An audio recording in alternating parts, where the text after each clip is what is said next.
کرن کہانی سینٹر کے معزز سامعین کو کرن کا سلام۔ معزز سامعین، شروع کرتے ہیں آج کی کہانی۔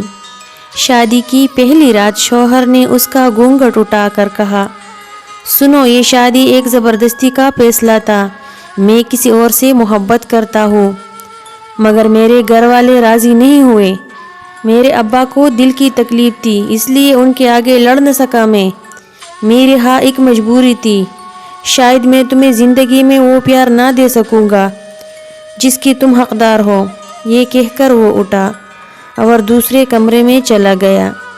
وہ لڑکی گمسم بیٹی خالی کمرہ دیکھ رہی تھی۔ دل میں آیا کہ وہ بھی چیخ چیخ کر بول دے، ایک تم ہی کیا، میں بھی کسی کو دل و جان سے چاہتی ہوں۔ میں زندگی گزارنا چاہتی تھی اس کے ساتھ۔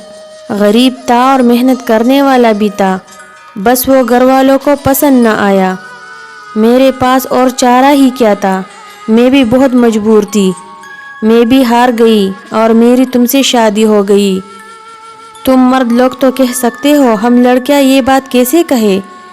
جذبات تھے کہ لفظوں کا پھیر ہن چاہ رہے تھے، جیسے کہہ رہے ہوں یہ چپ کی روایت توڑ دوں آج۔ مگر حلق تک آتے آتے لفظوں نے عاشقوں کی شکل لے لی۔ جیسے لگتا ہے کہ جہاں اولاد کا دل ہو وہاں ان کی شادی کر دینی چاہیے، اور ہماری دین بھی ہمیں یہی سبق دیتا ہے کہ اولاد سے ان کی مرضی پوچھ لینی چاہیے۔